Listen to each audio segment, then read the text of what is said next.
He was once called the quietest member of BTS, the one who smiled in the back, sang the ballads between choreographies, bowed more than he spoke.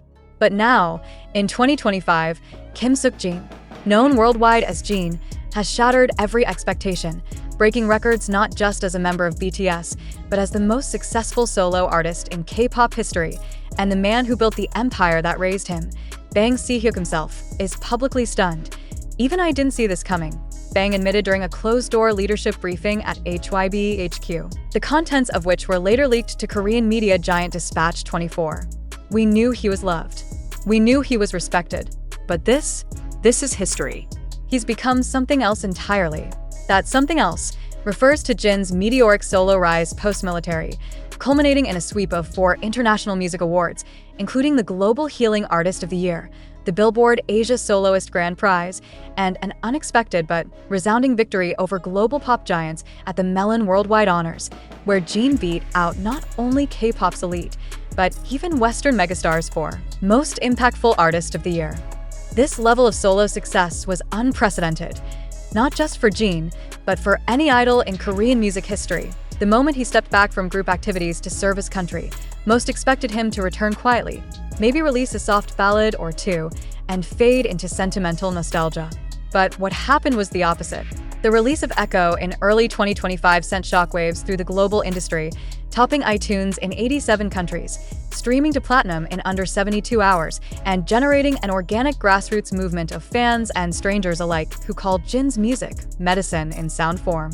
"This wasn't manufactured virality," a Billboard Asia editor commented. "Jin didn't trend because of controversy or corporate power. He trended because people needed what he was singing." The impact has been so massive that HYB's internal projection models, used to predict artist growth, streaming trajectory, and brand value, were reportedly overwhelmed by the accuracy gap in Jin's data. One anonymous executive confessed, "We thought maybe 20 to 30 million streams in the first week. Jin did over 200 million. We literally had to rewrite the forecasting tools." The shockwaves reached the boardroom.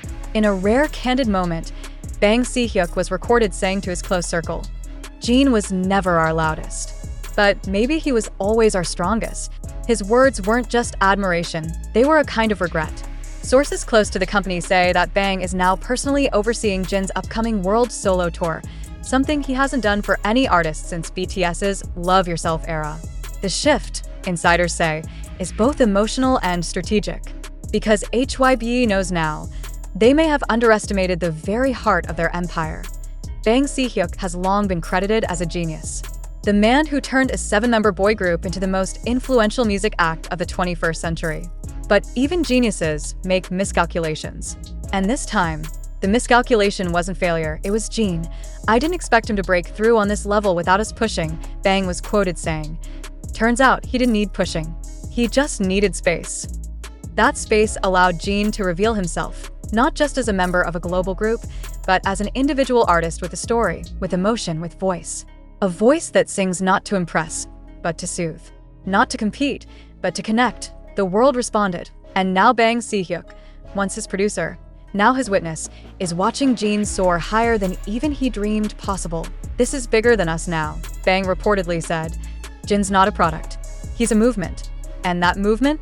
It's just getting started." Inside the sleek, glass-paneled fortress that is HYB headquarters in Yongsan, something is shifting, something the company's upper brass didn't see coming, but now can no longer ignore. The unexpected and overwhelming success of Jin's solo career has triggered what insiders are calling a full-system recalibration. The artist once perceived as the least likely to lead a solo revolution is now redefining the very structure of idol promotion, investment, and legacy inside HYB's multi-billion-dollar empire. And at the center of this transformation is one undeniable truth. Jin did it without the traditional blueprint, no aggressive dance choreography, no viral TikTok challenge, no EDM-powered club track, no sensational scandal, just his voice, his heart, his story, his lyrics. And now, his name is on the lips of executives from Sony, Columbia, and Warner, not as an idol, but as a global artist. "We didn't build the machine around him," admitted a HYB promotions director in a private debrief. "He became the engine on his own." And now that engine is forcing a complete redrawing of HYB's internal model. According to internal memos leaked via K-Music Trade Weekly, HYB has launched a silent audit of their promotional structures, especially regarding solo activities. A task force has reportedly been created to evaluate past underinvestments in Jin, particularly in 2022 to 2024, when the astronaut and Happy were released with modest promotional efforts, yet still charted globally. Now, with Echo obliterating projections and Jin taking home Artist of the Year over even newly debuted groups, the executives are scrambling. "We didn't push him," one exec stated in frustration, and yet he outperformed the idols we spent millions on. What does that say about us? It says a lot, because for years, HYB, like many K-pop companies, operated under a strict equation: dance plus visual plus trend plus youth equals success. But Jin broke the formula. At 32, with a ballad, in a plain suit, sitting on a stool, and it worked. More than worked, it shook the ground. Streaming platforms reported spikes in male listener demographics from age 25 to 45.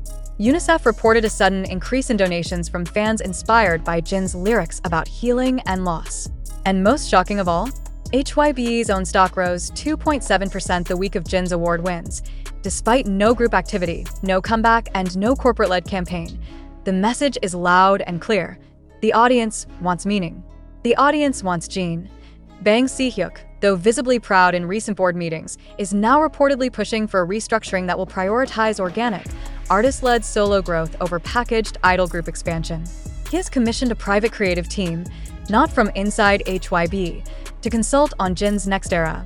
"We cannot treat him like the others," Bang told his board. "He's not a product we design. He's an artist we serve." That single quote has gone viral across Korean fan communities, and rightfully so, because it marks the first time in HYB's history that a soloist, not a group, has become the internal compass for artistic integrity, business innovation, and global strategy. The impact is so profound that other companies, SM, YG, and even JYP, are reportedly revisiting how they treat their older members and ballad-type vocalists, inspired by what they now call the Jin effect.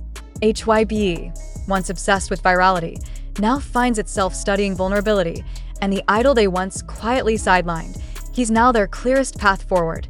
Jin hasn't commented on this internal shift. Of course, he wouldn't. That's not his style. But his fans know. His music knows. The world knows. He didn't scream for a spotlight. He simply became one.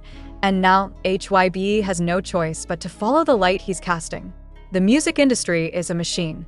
Ruthless. Pattern-driven. It watches. It copies. It repeats.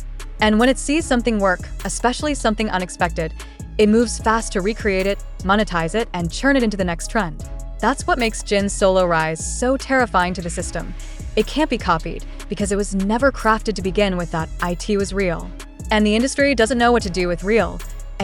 Jin continues to dominate global charts with Echo, sweep awards, and spark a philosophical shift inside his own label. The rest of the K-pop and international music industry is caught in a frenzy of imitation. Executives are scrambling to find the next Jin. Ballad trainees are being rushed into emergency vocal boot camps. Older idols once deemed expired are suddenly being reintroduced in glossy solo projects. Western agencies are launching healing music initiatives with overly polished singer-songwriter aesthetics, but it's not working. Why? Because Jin's rise wasn't built on algorithm or aesthetic, it was built on authenticity. The kind that can't be styled, staged, or AI generated. The kind that comes from living, waiting, sacrificing, and feeling. And the world, it felt him back. "You can't replicate the pain of wading through the military," one industry analyst said. "You can't replicate being silent for 2 years and then returning with a whisper that hits louder than a scream." Jin's voice, with its natural tremble, its lack of forced precision, and its sheer emotional honesty, is what millions around the world are now chasing.